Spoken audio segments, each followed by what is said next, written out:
Welcome to the Edward Hands. I'm Lyle. I'm Jeremy. And today we're going to be unearthing Torg, role-playing the Possibility Wars. Unearthing is when we take a game from the past and, in this case, unbox it or unveil it and talk about, the game itself, its history, what happened to it, where are they now. Right. In the case of Torg, where are they now? They're now Torg Eternity, so you can still play it. Right. Yeah, and so this is going to be a bit of a time capsule of 1990 boxed games. You're going to see inside the components, the quality of them, and what they usually included in a box game, especially by West End games. Yeah. Right. And the interesting thing about Torg, for me especially, is the way that it was basically a mashup of all popular settings or genres from 80s role-playing. So basically any sort of setting that you'd played in before, from fantasy to pulp, to cyberpunk is included in this setting and gives you rules to make that actually compatible. Yeah. And I brought all my Torg books today because I'm a madman, because it was very heavy.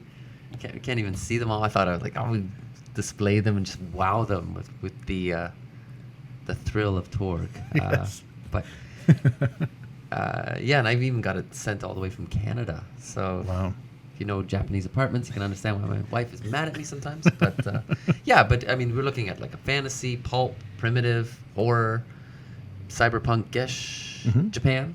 In Japan. Is Japan a genre? It was. So Right. at the time. So but we're only going to be focusing on the core box set in this video. If something grabs your eye, like the Nile Empire or like the Cyber Papacy, and these are, I'm looking at the back here, they're called companion volumes, not supplements. Oh, wow. That's nice. It's a companion volume. It sounds like something you'd want on your bookshelf. Yeah. Yeah, that's Definitely. nice. We should bring that back. Yes. Yeah, but if something is grabbing your eye and you want us to focus on that, we certainly will. Just drop us a comment and say, hey, can you talk a little bit more about that one? And we will. But we're going to be focusing mostly on this and what's inside this. Right. Yeah. And as you can notice, there's several companion volumes, and so the game was very well supported, and we'll talk about if that was a good thing or not. Yeah. All right. So let's take a look inside. All right. So here it is. We have the new Torg, Torg Eternity. Right. Just as a contrast, we're not going to go too much into it. If you'd like to see us on our, we do have the unboxing of the Torg Right. book. We also did an unboxing of the Living Land one Yes. as well. Got both the deluxe. Got both the deluxe. Okay. All right. So here we are. Yes. Yeah. There's a mic. Yeah. So I'm not shutting on. If you like not to see the mic stand, please support our Patreon, and we'll get better equipment and maybe go to school to study this. Well, here we have. So we've got the original Torg. Just brought the Torg Eternity for contrast, and this would be what you would need to buy to start the game now. The core rules and the drama deck, and conceivably this is what you would need to buy. Or you did need to buy in 1990 to start the Torg. So it's a nice equivalent. We did an unboxing of both the original like Torg Kickstarter, the deluxe box, and the Living Land. And when we get the Nile Empire, we'll unbox that for you as well. Nice. Yeah. Yeah, so you can see that. So Torg is almost 30 years old. Yeah. 1990. Yeah. Wow. I got the math on you. No, but Yes. I mean, that next year it's going to be a 30-year-old game. That's crazy. Right, yeah. So this, some personal history, if you want to know. This is the actually not this one, but the box set is the first RPG I bought with my own money. Nice. So Dungeons and Dragons, or Advanced Dungeons and Dragons, my parents bought for me, and I don't think I bought. Jeez. I don't think I bought anything with my own money. I'm not sure, but I didn't actually buy the game there. And then, I kind of quit role playing for a while, and I would go into this during lunch in high school, and I'd go into I think it was biology class early, and there's always guys playing Axis and Allies, and clear nerds, and it's like classic, central casting nerds. And they're like you, Lyle? Yeah, whatever. So, I figured, like, I was really into comic books. Mhm. And it was kind of like my secret shame, comic books. This is before the MCU, of course. And now everybody's there, whatever. Back in the day, comics books were for nerds. Male or female. Right. Yeah. Right. And I said, "Oh, do you guys play or do you have any games of superheroes?" And they're like, "No," but then they swarmed me because it was, hey, another player. But Right. yeah, you can understand it. You want to increase your gaming group. Well, we played this game called Rifts. Mhm. And then they showed me Rifts. I'm like, "Oh, that looks pretty cool." Yeah, it's like, I was familiar with Dungeons and Dragons, so I know a little bit about role-playing game. And so started playing that with them. Like, oh, I should get my own book. And I went to my comic book store. And this was, would be, 1990. Mhm. And when... comic book stores were viable, Right. I would say, I suppose thriving because the 90s was still pretty boom. Oh yeah. Yeah. And also that's where you would get your role-playing game stuff Mhm. because you didn't have Amazon or Book Depository. And I picked up Rifts and I said, I'm thinking about buying this game. And he's like, God, I was a good customer. He's like, I can't in good conscience sell you that book. And I was like, what? And he's like, no, it's got a lot of issues. So even in the day, people were bagging on Rifts. And he said, if you're looking for like a multi-genre game, Mhm. I would recommend you get Torg. Hmm. So it's just come out, but it's well supported at the time. I think there was a lot of stuff they produced for it, and they really pumped it out. So I looked at it and I said, that looks really cool. Like, Mhm. okay, I got it. And and then I showed everybody, and they were less enthused about it. And I was like, we got Rifts. I'm like, oh, come on, guys. But and then I got into Torg, and I think in the early 90s, for me, it was like Torg, DC Heroes, Star Wars, and Vampire. Buying those ones. Yeah. Mhm. So that's what it is. So it's West End Games has an interesting history. It is actually founded in 1974. Wow. Right, but they didn't. Yeah. They were producing war games at the time, and they didn't come out with the first role-playing game until 1984, which was Ghostbusters. They got the Ghostbusters license. Wow. When did Ghostbusters come out? 83, I think. Like, yeah. Wow, I should check 82, that in 83, my yeah. research, but I think it's pretty early 80s. Yeah. I suppose I could see. I don't know. I'm not really the biggest Ghostbusters fan, but and that's one of the things West End Games is known for, is like licensing stuff. So they Right. license Star Wars. Yeah. That's the And- only West End games game that I've had is the hardcover Star Wars. Right, Yeah. and that was their D6 system. Yes. And they also another famous game is Paranoia. Oh yeah. So I think that's an original, but I could be wrong. I'm not I- too familiar with Paranoia. Did that come from somebody else, or is that an original? I can't remember. I RPG? remember it was credited to a designer, so I'm not sure if it was like actually an in-house game, but yeah, I remember that back in the day too. Yeah. Okay. I'm just gonna. Oh sure. Yeah. Yeah. So, that's the game. But the Star Wars game was so well done that when Timothy Zahn was going to write I think it's called the Thrawn trilogy Mhm. now, but at the time it might have been Heir to the Empire or whatever. Right. It's good. I find the new Thrawn series better. But he was like, okay, I want you to familiarize yourself with Star Wars. And there wasn't like all these source books out at the time. So he was like, here's these West End Games gaming source books for the Star Wars game. So so they produced some quality stuff. And they decided to produce a cinematic multi-genre game to emphasize, and we'll see what they tried to do to achieve this cinematic feel. And I guess their working title was the Other Roleplaying Game. Ah. And then they went, hey, I guess we're stuck for names. I wonder, I'd have to look up. I wonder if GURPS was like a generic universal role-playing system, and then they're like, let's just go with that. Yeah. They kept the working title. And probably produced in the box set glory days, because I think second edition Dungeons and Dragons was producing a lot of like really nice box sets, like From the Ashes. Maybe something we unearth later. So you would always definitely see a lot of box sets on the shelves. And hardcover books were kind of rare. Like, of course, Dungeons and Dragons had hardcover books, and Vampire rolled out hardcover. Right. But then, interesting with Vampire, it's like the first one's hardcover, and then the player's guide is softcover. Right. So we saw an evolution towards hardcover books. So Yeah. So Greg Gordon, and we're gonna see that a lot of like a who's who of game designers worked on this property, and we'll see that when we open it up. Yeah. Hey, what is a role-playing game right there? Wow, not even in the book, yeah. On the outside, yeah. But at that time, I mean, I think there were probably still so many people that are like, is this a board game? Are there other pieces in here? That's actually good. Yeah, I forgot that was there on the back, yeah.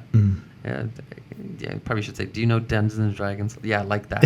Yeah, right. Yeah, still in 2019. Right. Yeah. So I'm not a hater of that, but that's good. And yeah, and list what you get, and we're gonna see.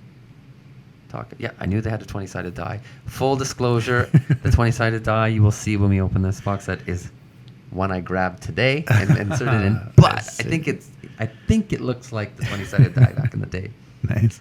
So I guess you could say this is the original D20 system. Yeah, right. And people are going, hey, Dungeons & Dragons use D20s. Yeah, okay, whatever. Get off my back. This was actually the second copy. I really liked the game so much, and I'm kind of a collector, so I was like, ooh, I want to preserve one and have a beater to play. So I found this for $25 at another comic book store. It was used. Nice. But still decent condition. Yeah. And, yeah, some iconic people, the priest, or the cleric, I think he's called, and from the cyber papacy, the Cosm. Kind of like a cyberpunk. Well, okay, these actually came a little all together. Right. Yeah, I actually almost lost some cards on the way. So we get the deck.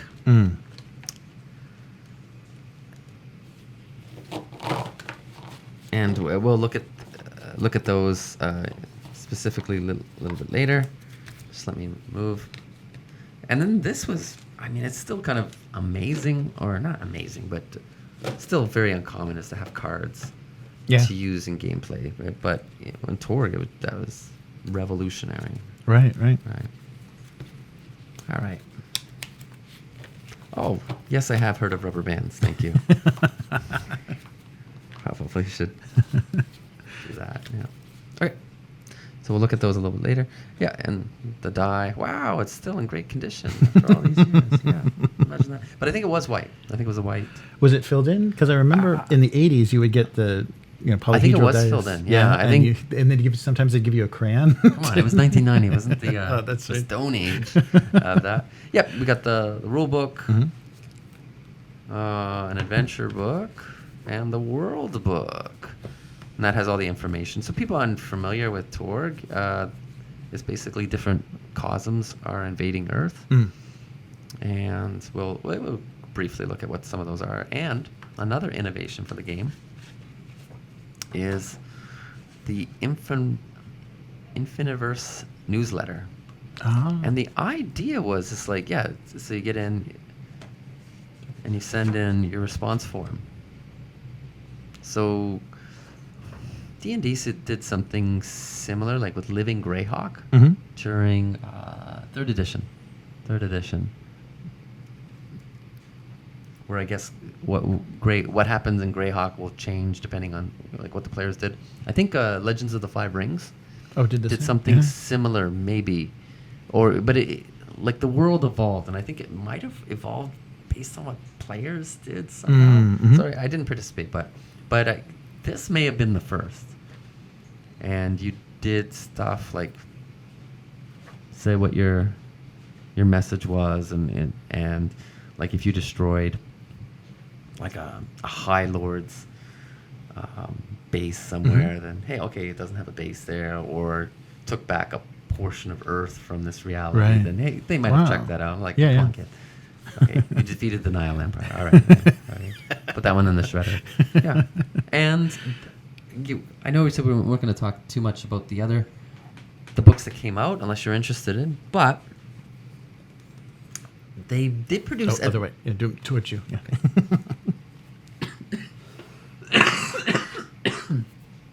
I know we said we weren't going to be talking too much or at all about the other books, and we're just going to be focusing on the core box set today. But just to show you that they did actually follow up on this Infiniverse stuff. They produced at least 2 books, which is a campaign game update. And yeah, I guess it was based on people's response. Mm, Yeah. mhm. Did Greyhawk do that as well? Did they actually publish like a collection of changes they made to the world, kind of an update for? Not that I saw. Oh, okay. I only have the Living Greyhawk book. Okay. But I think theirs was based on, what's it called? Adventurers League? Mm-hmm. So it's, and I know they're doing something with 5e a little bit differently. Like they're handling things differently, but I think the way they hand something like the Adventurers League, or it's some name like that, and Yes. it was based on like people going to these official games or whatever. Mm-hmm. And yeah, I don't know if they ever did updates, but maybe if you signed up to that league, then you get stuff online or whatever. I So see. yeah, I really don't know, but I know it's kind of a similar concept. But this was,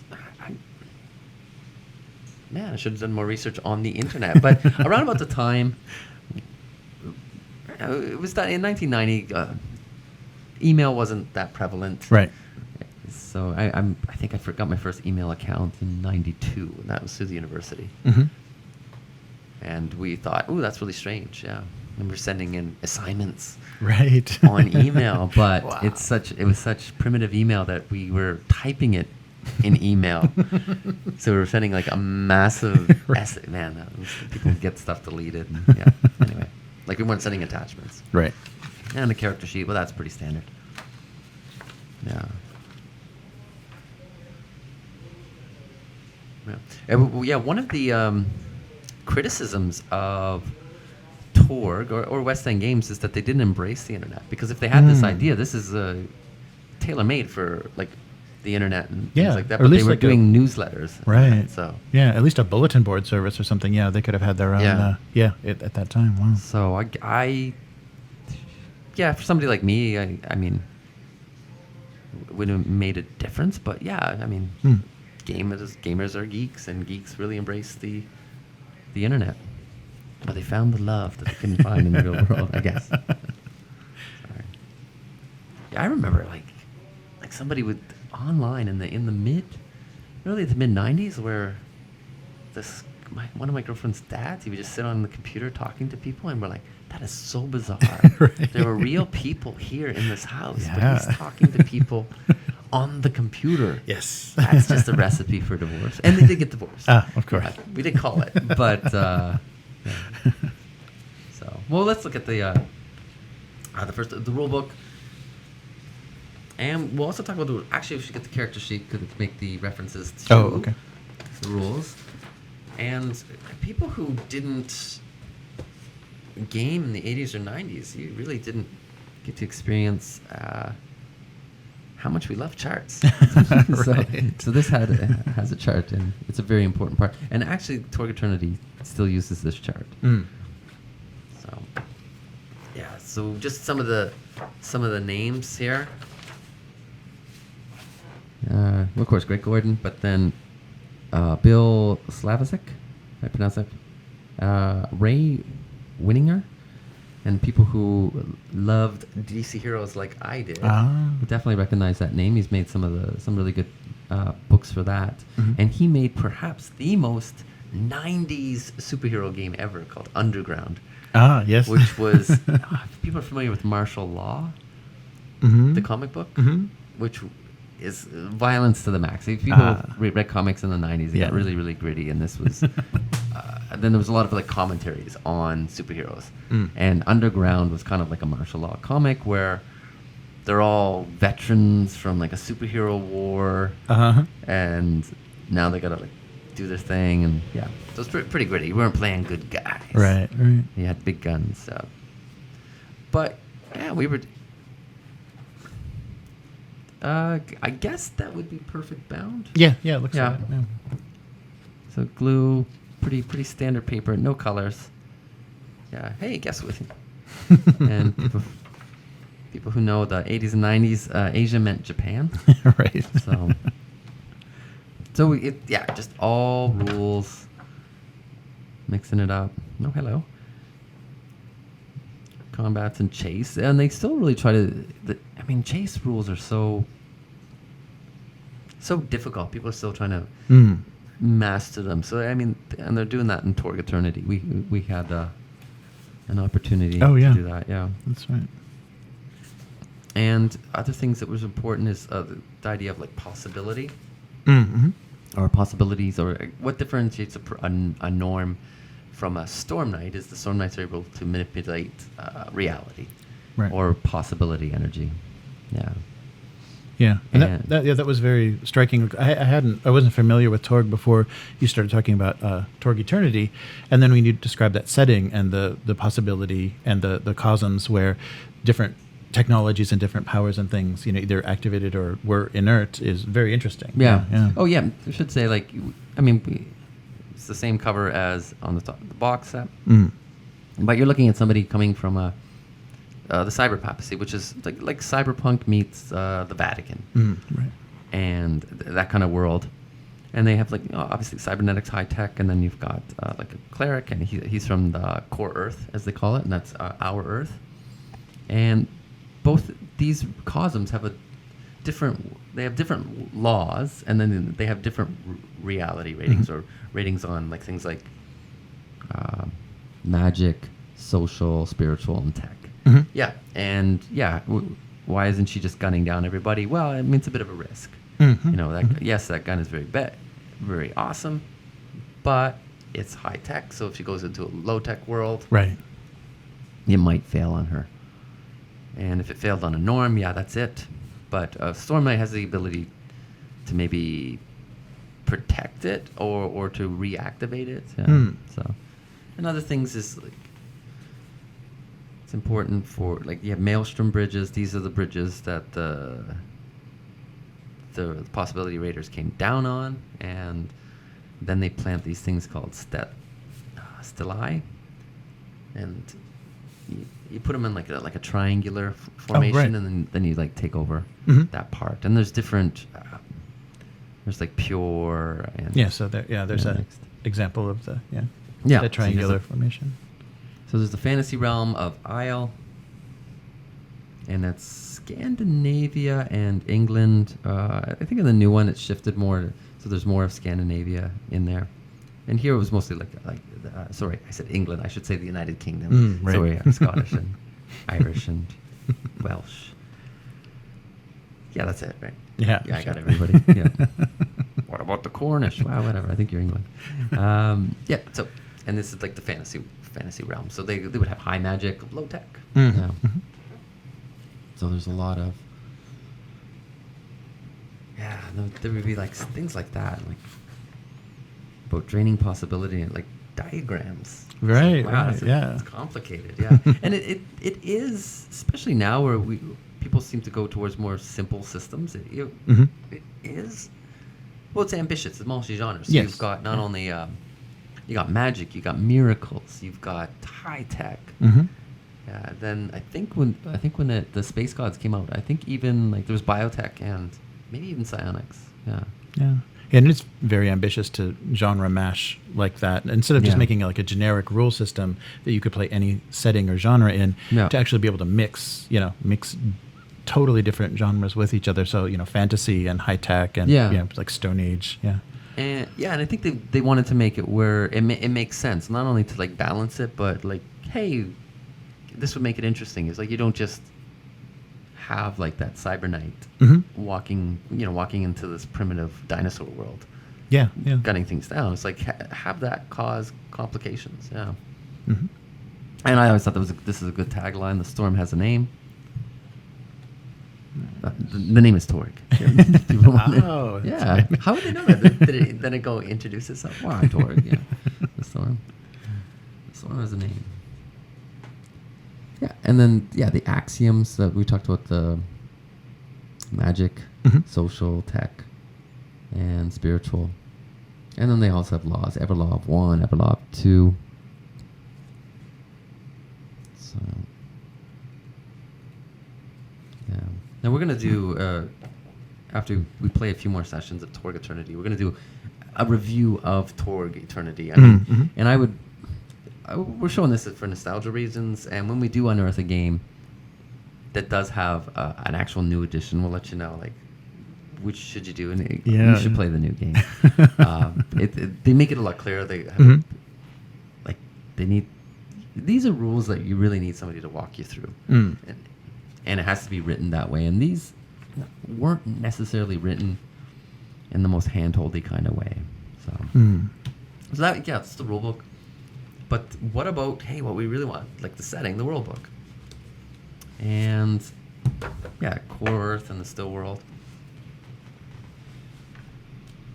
And they would give you a little bit. And one of the complaints with Torg that came up is that there's just too many books that people felt you would need. And you're like, hey, no, you just need the main box. And yeah, okay. But so you've got the realm of Orash, and this has shifted. It shifted to more India. But here it was Malaysia back in the day. Right. Yeah, Southeast Asia. Yeah, Malaysia and Singapore and Indonesia, yeah. And it's the horror realm, Victoria horror realm. So they have their own world, the world of Orash or whatever, and that the Gauntman is the High Lord, and then he invades that world, and with the like a Victorian England kind of setting, and that's what comes over and invades here. But what's interesting then, you can actually play people from this realm. So the people like these Victorians want to fight the Gauntman as well. So you could play somebody from this realm fighting the High Lord, or you can play somebody from Core Earth fighting the High Lord, or you can play somebody from this version of Torg, Nippon Tech, fighting the High Lord. Yeah, so that's kind of neat.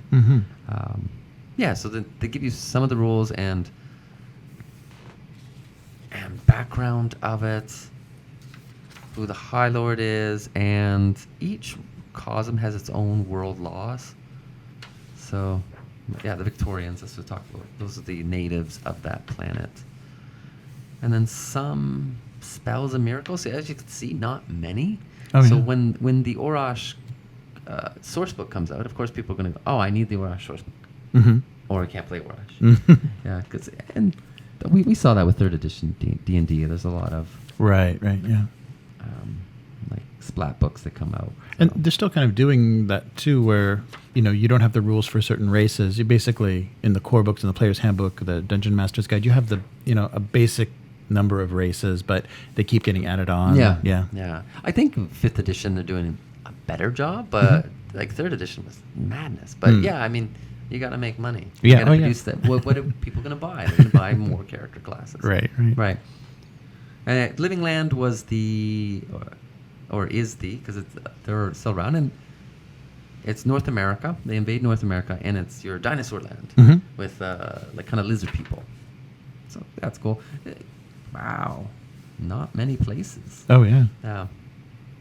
And then there's something that came out later. It's not in this box set, but it's called The Land Below, and it was combining the Nile Empire, the pulp kind of world, with the Living Land. And that's been done away with, and I think it's been more incorporated in the Living Land, I think, in the new game. Yeah. So you got your dinosaurs, and again, yeah, you got some creatures, but then when the Living Land comes out, you're like, wow, there's so much more stuff in there. Yeah. Isle was the fantasy. We talked about that a little bit. It's the United Kingdom and Scandinavia. And it is pretty much straight up fantasy. There's nothing... It's fantasy as you can imagine. Like, I guess Tolkien fantasy. They do have a backstory, but there's the cyber papacy. We talked about that. Cyberpunk, Vatican. And that's in France. Shock. Yeah. Oh, I guess people could have thought that was in Italy. Yeah. And it had, the Godnet, which would be their Matrix. Right. And they eventually rolled out its own book for the Godnet. Yeah. And then we've got Nile Empire. That's your pulp realm, and that's in Egypt. And that was very popular. It was so popular. This was the only book, the only cosm where they came out with the core. They came out, of course, with the Nile Empire, but then they also came out with a source book for the home cosm, Terra. Oh, wow. Yeah. And the kind of the good guys you can play here are like Mystery Man and Pulp Heroes, Gadget Right. Hero, yeah. Then Nippon Tech, and apparently this is insensitive. The name, so they changed it in Torg Eternity. Pan Pacifica is what they changed it to, Oh, yeah. and I know people are offended by it, but I'm uncertain. Were they offended because it was kind of like, hey, you're only Asia is Japan, get off your Japan fetish, or they didn't like Nippon Tech? Because Pan Pacifica kind of solves both problems. It's moving Right. away from Nippon Tech name, but it's also then including, and the realm is more than just Japan. It's also China and parts of China. Well, I guess Malaysia and Indonesia and Singapore were in Orash. Oh, right. So that's but true, so it's not for some Asia. reason there was a problem with them, and maybe because they were playing on stereotypes of Japanese people. But it's actually pretty flattering. They're slightly above Core Earth, but they have ninjas and samurai and stuff. So and corporate raider. Maybe it was the corporate raiders because I think people might be familiar, but in the 80s there was kind of a fear that Japan would buy New York. Right. Yeah. Yeah. Well, they had the Empire State Building, so I guess they were. So there was a little bit of a fear of Japan, and maybe this was playing on that, but I don't know. Well, now we can trade that in for a fear of China, so that's good. They own Empire State Building now. Oh, well, that's they good. traded Yeah. it off. Well, as long as we're afraid of some Asian I know, country, yeah. though, but that's Now, here's weird. something that this was a real West End Games thing, because we also saw this with Star Wars D6, where they use templates. Right. Like, you can make your own characters. And one thing about the Torg Eternity, the new one, is you do get templates and when you get the box sets and the Kickstarters, but I'm not sure how you get the templates otherwise. Outside of, Yeah. oh, So wow, yeah. maybe they'll come up with a templates book. They're really useful, Mhm. but Well, would they make them PDF downloads? Because without the basic rules, you couldn't I guess so. play with them. Yeah, so they could make Maybe I them like a should- free download. Like even in 2019, I was like, oh yeah, I guess it was the internet. Yeah. You had to call in and Yeah. send them a I sent them a postcard. letter. Yeah, right. Maybe those things. Yeah, but nothing. Their damage system was unusual, and I think it gets into the cinematic feel. Is there's more than just like hit points, but there's like different wound levels, but there's also shock damage, and you can get a K or an O and like knockout for people unfamiliar with boxing. Yeah, so there was different kinds of damage, and the idea was to kind of simulate like you're not just gonna not be damaged, or sorry, not be affected by damage until you're down to 0. Right. Yeah. I mean, we played the game recently of Torg Eternity. It is an adjustment when you do it, and when we do a review of Torg Eternity, it is different. I mean, obviously the points are easier. Mhm. Yeah. So hey, you know, when I saw something, you know, when people are saying, hey, it's so innovative when you've removed gender from the character sheet. You know, right. So I mean, that's so good. I mean, you know, why make people have to state that, or maybe it's fluid. Well, Torg there we was go. ahead of the game. They knew that. 1990. Yeah. Yeah. For some reason, I don't think we should have gender on here. So, and for the templates, they really mixed up male and female. You can see in most of the art too. Yeah. Yeah. It's very. They were really good about that. I think. So ethnicities. Yeah, well, I mean, we'll see, but definitely the male and females was pretty split. Yeah, and you have your attributes and your skills. There's nothing really unusual with that, or your attributes. So dex, strength, toughness, perception, mind, charisma, and spirit. So a lot of those, you're looking at pretty low. I mean, if somebody had 13 or 15, like those are really good. Yeah. So just to give you some context. Yeah. And she's from Core Earth, and it gives you what the thing is. Social is something that's really hard to wrap your head around. Like magic, I get it. Spiritual, well, okay, there are miracles in the game. Oh, okay, I get it now. Right, Okay, right. I can cast miracles. Or maybe you don't cast them. Tech, yeah, got it. But social, what does that mean? And actually, it's Torg Eternity that did a really good job of presenting social in their day one adventures Mhm. in the Living Land, where you see society break down as Oh, it gets yeah. taken over by the Living Land, Mhm. and because Living Land is really aggressive, and that like having a large society is actually like really difficult to have that societal cohesion. Right. Right. Yeah, it was really well done. But back when this came out, and maybe it is well explained somewhere, Mhm. but yeah, I didn't get it as much. I knew that hey, Living Land has a really low social, but Mm-mm. okay, what's that mean in, Right, in the right. game? But yeah, you just can't keep like in Living Land, you can keep tribes together, and that's it. But you can't like have a nation. Right. Yeah, Right. so it was that makes really sense, yeah. it was really good, like going backwards, and that's why I don't recommend going and getting this game and the old Torg unless you're a nostalgia fan. Mm. And then at the bottom of every character sheet, because this chart is super important. And here's a tip: if you want to make a chart important, great, put it at the bottom of every character sheet. If you can, fit it in somewhere. Mm-hmm. Yeah, I know, Jeremy. You've been working with like the John Carter stuff. Ah, yeah. And producing finding really important charts and then including it so like players have it in front of them. Yeah, It's yeah. not a GM screen thing, but like a player's handbook. Right, yeah. Handout kind of thing. Yeah, things you'd have to reference, yeah. Yeah. So I think that's really helpful. Mhm. So we'll be trying those out the next time we play Oh, yeah. John Carter. Yeah.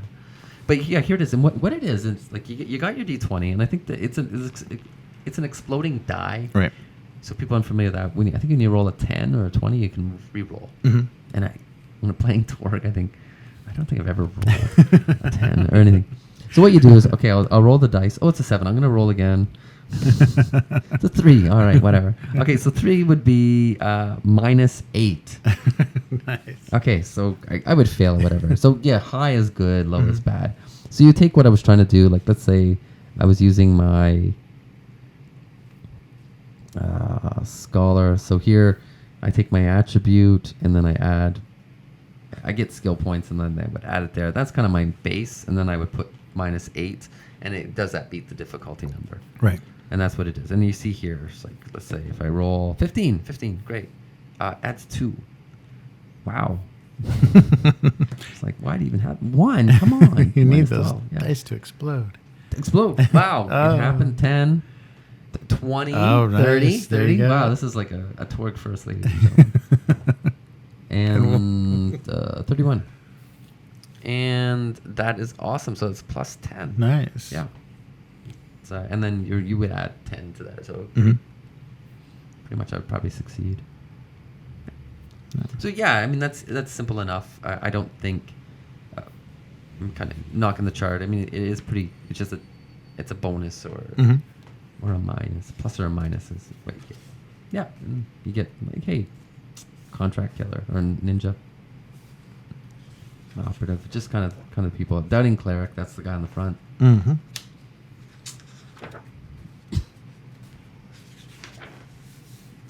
And what do they call the cyberpunk girl? So she's one of the core. She's in here.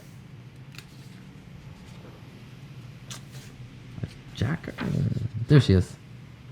No, obsessed prodigy. Cyber papacy. Really? I thought it was going to be something else. Yeah. Oh, maybe she's a jazz fighter. Oh, maybe, yeah. Yeah. Yeah, that could be. All right. Yep. So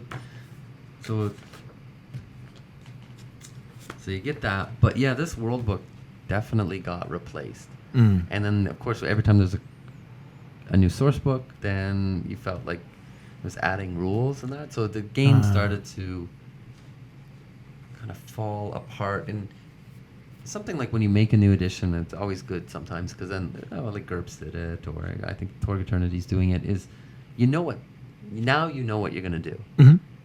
Like you've rolled out everything at least in a previous edition, and you're like, okay, here's where all the rules, and so let's try to put some of these into the core book. Yeah. And they also had a adventure book, which kind of like also tips on how to be a game master, and then just like some adventures. And I always recommend if a box set or a core book has an adventure, run that adventure. Yeah. And then you get a feel, hey, what they're trying to do. Right. Again, an advancement, I would say, in Torg Eternity is if you look at the day one adventures, Mm-hmm. the way they order the adventures is introducing more and more complex rules. So you might not have magic in the first adventures, and it'll be introduced in another one. But you get you familiar with the basic stuff, and then you add another, and then you add another. I think the one we played was adding chase rules. Yeah, right. Yeah. Right. Yeah, and I like that with the day one where the characters starting out, they have their moment where they become knights. You know, Yes. So I think that's a fun thing to play up to, because I think that connects you to your character, and now you know your abilities are going to be expanding and. Yeah, and the idea is, in most cases, the idea is that the players would make it out of day one. Unfortunately, nobody made it out. Yeah, we're still getting familiar with the rules. Right. Yeah, I won't ruin it for you, but it was pretty lethal. Yes. Yeah. Yeah, I really can't see how you guys survived that. That's right. Now, yeah, so that's West End, and this system, this D20 system, I think it was eventually called the Master Book system, and then they tried to go with some licensed products. Torg was totally original, but then they also wanted to do some licensed product with the Master Book. Gosh, I'm going to say Species. Ugh. Oh, yeah. But then also some originals. Blood Shadows was one of the originals. Yeah. And they produced a couple. It wasn't a major hit, and I was a Torg Uber fan, but by the time I was buying everything for Torg, but by the time they came out with the Master Book system and stuff, I was just like, yeah, I don't think I'll get those. So it obviously didn't work, and in 1998, Western Games went bankrupt. Oh, wow. Yeah. So this, I think Torg was a big hit at first. Well, not a big hit. It was a reasonable hit at first. But by about, in a few years, like in 93, 94, it kind of petered out. People were just like, well, I found, obviously somebody wasn't happy with it. I found that in about 93 or 94. Oh, wow, yeah. And I think it was a good example of a game that kind of collapsed under its own weight. When people look at it and you're like, hey, it's well supported, but also then, hey, it's too well supported. Yeah. Because hey, you can play all these different genres. Awesome, that's great. So all I need is this box set, and you're like, well, when it first rolled out, yes, right, everything to play the game. But after a couple of years, it would be like, I don't know. Well, what would you like to play? Whoa, kind of cyberpunk. Okay, so you need this box set and the Cyber Papacy book, and maybe if you really want to do the net, they also got the God net. Okay, but I also want to play a regular knight, like a paladin. Oh, okay, well then Isle, and then they've got their magic book, and a lot of them would have they have their core book and then another book. I think. Yeah, Isle had at least two. They might have had three even. They might have even had a creature, like a monster manual. So that would have been 3 books for Isle. Right. And then Cyber Papacy had at least 2, Godnet and the main book. And how much, like back in the day, like 90s prices, how much were individual books? They were softcover. Yeah. Yeah. Gosh, it's... I wonder. Am I wrong to think $20? Oh, no, that sounds very 90s reasonable. Oh, they don't mark. Yeah. Yeah, we're I would think. Yeah. Checking in the back, yeah. But $20 kind of seems... Yeah, there's no recommended price in the back. But they actually... And they pump things out pretty quickly. I just grabbed one off screen. Wow. Oh, it isn't. No, it's but, Godnet. Sorry, Godnet. And, you would think this is a supplement for a supplement. And that came out in 91. So they were really... there was concerns about quality control, and maybe because they were pumping out things too fast. And there were certainly issues with power creep. Like when they introduced a couple new realms. One was... that weren't in the main book. One was Space Gods, which was like South African alien... South American aliens. So they kind of look like Aztecs or Mayans. Right. But they come from space, and they had biotech. And it blew everything out of the water. I think it was the idea of, what do they call the ancient astronauts? They come and, hey, we made the pyramids, and we made the Mayan pyramids and stuff. That's the concept. Great concept, but really powerful. Then there's Starcold, which is now a core cosm that's part of Torg Eternity. And that they took over Los Angeles and they were techno demons, but they were super powerful. And then you could play guys like that were Right. from there, and, Right. and not only like the race, those are like natives fighting the techno demons. So you imagine like John Connors, Right. but actually playing a techno demon, and you're just like, there's no way to balance that. So it actually started as something that would have been like a nice answer to riffs, and then kind of morphed into riffs kind of thing. So That's funny. Yeah. Yeah. And I guess that is the difficulty, because to motivate people to buy new things that they may be happy with, the realms they're playing in, and then to introduce something new, you have to make it, exciting, and you have to make it something that, will be powerful, so people Yeah. are compelled to try it. you'd be curious what they're going to be doing with Torg Eternity, because I know they have some ideas where they're sticking to the idea of like this world is going to advance. Mm-hmm. I'm not 100% sure how they're going to do it with the new one, but with the Nile Empire, there's some delay. They're not super delayed. In Kickstarter terms, they actually deliver early for normal. But just in an update for the Nile Empire, and they were saying like they're really responsible where they don't want to do another Kickstarter until the previous one has fulfilled. Right. So it's pushed back Isle a little bit, I believe.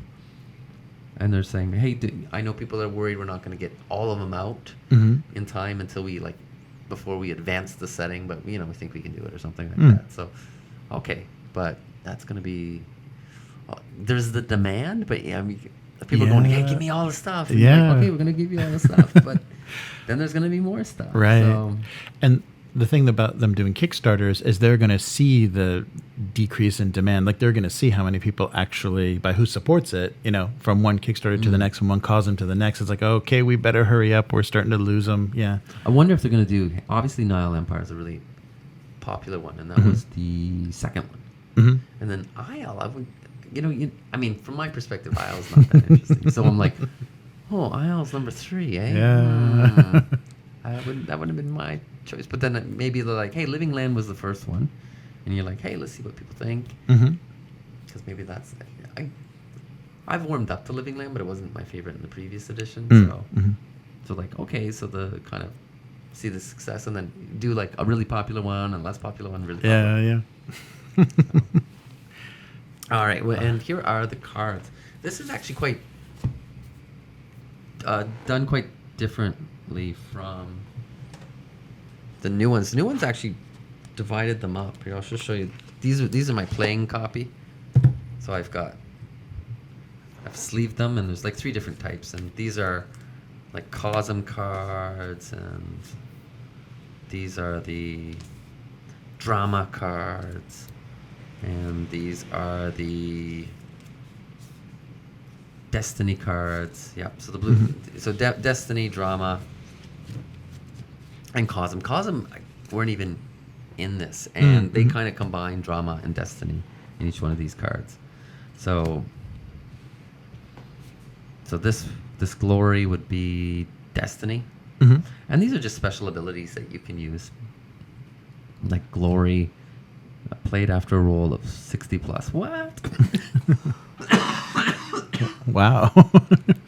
Yeah, that would be useless. This card increases the adventure by 3 possibilities. Okay. Wow. So you get possibilities. I think at the time, the possibility points were again, an innovation or uncommon, I would say. But now we're used to having different points. Players get these points that they can spend on stuff, and they give you bonuses to stuff. Beanies in Savage World. 5e, I'm drawing a blank. What did they use for it? Inspiration? Inspiration, Yeah, yes, right. thank you. Stuff like that. Yeah, right. But at the time, this was kind of interesting. Like, hey, we get these special points. And then they had, which is the real innovation, and actually something where almost makes Torg tough to get into, because on your own, like, hey, I picked up the box, let's learn it together. But I guess AD&D was like that too, where this is a completely different way to run. Oh yeah. Like a combat round or a conflict round, where you've got like hero, villain, standard, dramatic, like a code, like the S is for standard, D is for dramatic, H is for hero, V is for villain. Sure, you know it now, but if you looked at it, like what? Like what is that? Right. Actions, defend, taunt. Like what does this even mean? You give ground out a little flavor to try to. Like, this is what we were trying to simulate in the Right. cinematic thing, and they thought one way to do it is to have this. Initiative is decided by the card, whoever's first in the order. So it's not like you roll for initiative. There's different types of rounds, whether it's standard or dramatic. So people might not.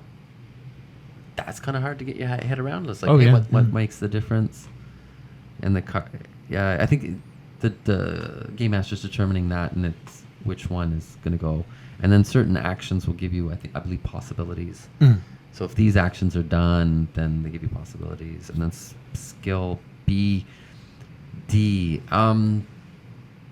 That's also been carried over, I believe, into Torg Eternity, and it's something like when you do a chase, Right.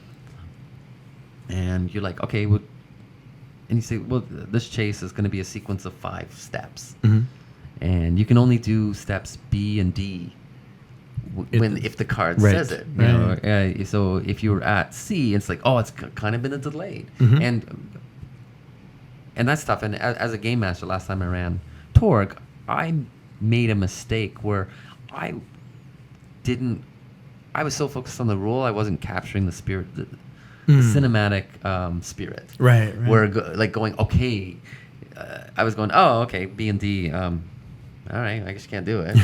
All right, so I'm going to be delayed. So what do you want to do? You can't do this important chase step, but you can do other things. So instead of going, okay, here's why there's a delay. There's a roadblock. You're going to, so what are you going to do? And get the players. It was actually only one player at the time. Right. Somebody had to go home early.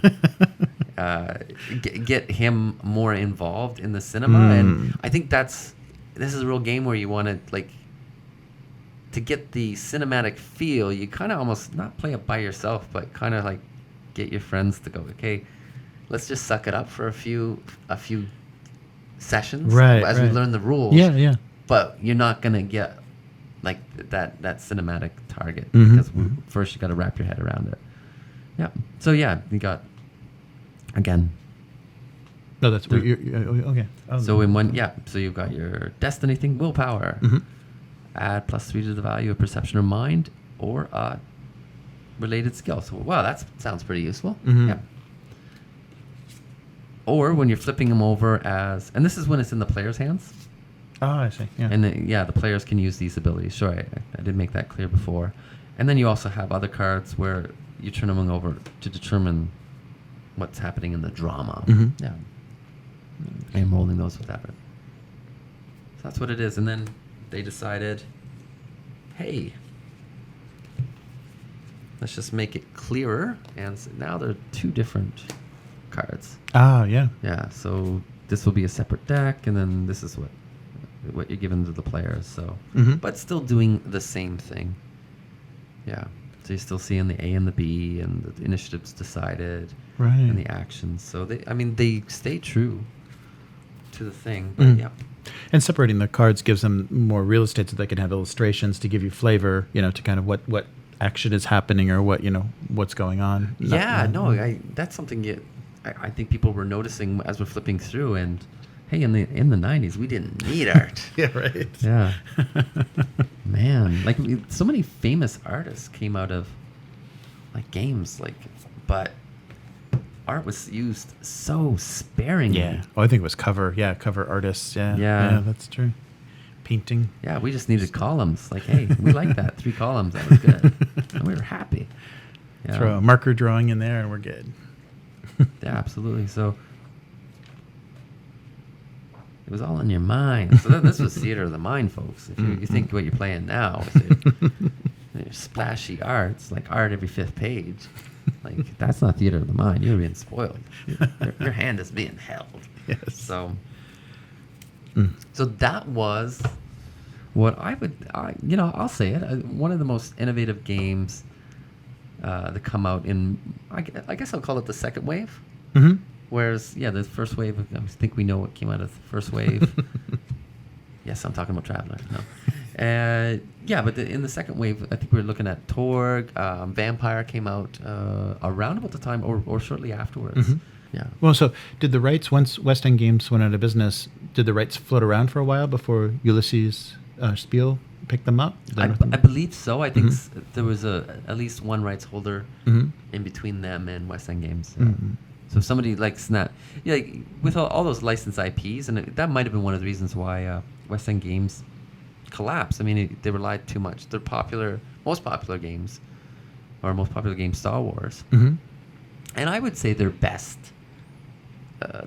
game. Yeah. Relied on them paying Lucasfilms, and when the films, when it was a dead period when they got them, right? Then the price would be down. All right, well that's Torg. I think definitely earns a place in RPG history. I hope you found this episode useful. If you'd like us to unearth something else, then please let us know. And if we have it, we certainly will do. We do have a lot of games, but we're not going to buy something special for it. But certainly, or you could send us something. Yes, we'll give absolutely. you an address to send us something to unearth. Yeah. And if you like this, please like, share, and subscribe. Again, I'm not endorsing that you buy Torg. I would actually suggest that if you were interested in this, then please check out Torg Eternity, which is a better presentation of this. But if we didn't have this, we wouldn't have Torg Eternity. Yeah. And if we didn't have this, we wouldn't have cards. Oh, no one's really used cards in role-playing games. So, right. And if you'd like to support the podcast and let us know what we should be looking at or suggest topics for the future, please visit patreon.com/idleredhands. All right. Well, thanks for joining us. Bye. Bye.